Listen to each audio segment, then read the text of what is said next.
Welcome back. We are in Tampa, Florida for Commodity Classic, and I'm going to try not to talk about the weather anymore. I mean, it's just so good, and I know a lot of you are in places where it's not so good, and so I won't rub it in. I'll just say it is really nice here, and after a long, hard winter, I think again, I think that's part of the reason there's so many people here, just a chance to get away from it. And we are enjoying that here at Tampa, Florida, Commodity Classic. About 4,600 people here, record attendance, and just a lot going on.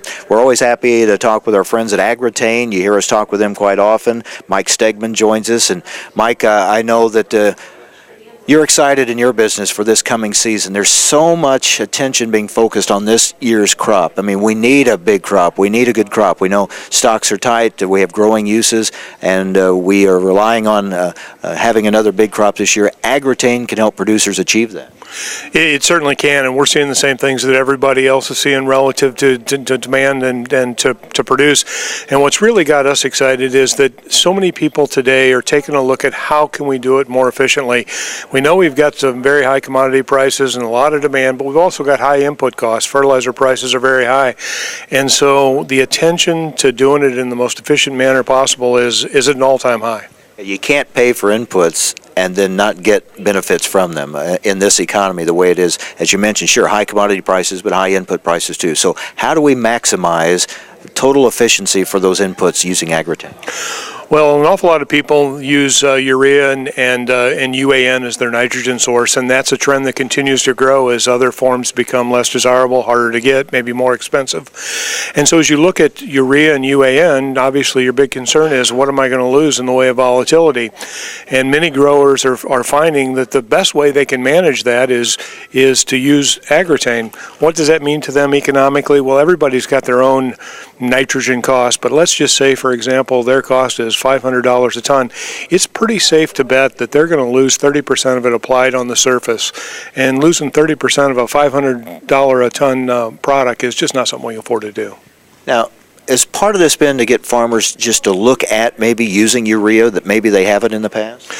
Well, I think everybody has to make the choice for which nitrogen product works into their system best, but many people are finding that urea does make a lot of sense for them because it's readily available, particularly if they're going over the top. They can cover a lot of acres in a short time, and it's a safe and abundant product to use, and so they don't have some of the concerns that they may have with other forms of nitrogen. And that's the reason why on a countrywide basis, urea and UAN continue to grow in popularity. And I know in talking with you and the folks at AGROTAIN, and you really point to this, and I think this is key.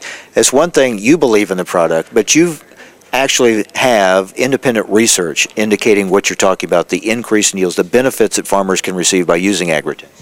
Well, the fertilizer industry is kind of notorious for having products come out and make all kinds of claims, and AGROTAIN is a product that is very thoroughly researched across land-grant universities and independent researchers around the country, and overwhelming, and it's just almost undisputable that AGROTAIN does what we say it does, and it does one thing and one thing only. AGROTAIN stops the loss of urea through volatilization, meaning when you apply it to the surface, part of it is going to be lost back into the atmosphere. AGROTAIN stops that from happening. It works with urea and it works with UAN. It's not a product for ammonium nitrate. It's not a product for anhydrous. It is specific to urea, very widely researched, and a grower can count on getting his value. The producers, need to work with their supplier because there's going to be a lot of demand going into this spring season. Yeah, the demand is going to be very heavy, and the use of AGROTAIN continues to grow at very high rates every year. But this year we're going to see extraordinary growth, and so the best thing is to work with your dealer.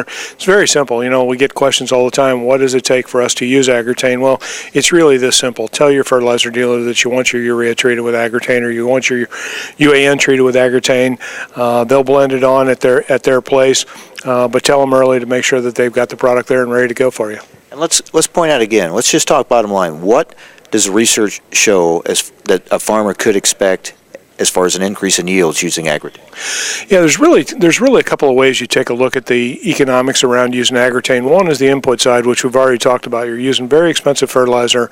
Can you really afford to lose that nitrogen? Well, the downside to losing that nitrogen is obviously your crop is not going to achieve its potential. And over studies, corn, wheat, rice, forage, the yield increases are substantial. 12 bushels on corn average over about 400 studies. It varies with crop, but it's very consistent that the economics strongly point to AgriTalk. When you think about that, you can treat your urea for less than a bushel an acre. It's pretty easy to see how the argument's very powerful. I know the temptation has been in the last year or so with high input costs, maybe to cut back on some inputs, see if you can get by. It seems with the prices the way they are now, the key is you need those inputs on there, maximize their efficiency, and get all that you can from them for the dollars you spend. Well, that's exactly right. An awful lot of growers have done that. And with phosphate and potash, there is a good argument to be made that you can manage that. You can't eliminate it, and you can't reduce it for an extended period of time, but you can manage that part of it. Nitrogen, on the other hand, to cut your nitrogen is really cutting your profit potential. And never, never, never would we recommend that anybody over-apply nitrogen. But what you got to be absolutely sure of is when you apply the nitrogen that it gets to the crop. That's what AgriTalk does. Now tomorrow here at Commodity Classic, you're going to have a RFD TV live program. I've been involved with some of these in the past with AgriTalk. You're going to do one here tomorrow. I know that you're looking forward to getting that message out to the growers here and the viewers watching. Yeah, and tomorrow on the show we've got Greg Schwab with the University of Kentucky and Greg Binford from University of Delaware, and they're going to be talking about some of their research and the things they've done. You've asked about earlier in our conversation about the research we've done. Well, these are two folks that have done a lot of research, and a number of their peers have done work as well. We have a great story to tell, and you've got the research to back it up, and I encourage people to check that out. Good to see you, Mike. Take care. Thank you very much. All right. It's going to be quite a cropping year, and AgriTalk can be a big part of your success in this growing season this year and in years ahead.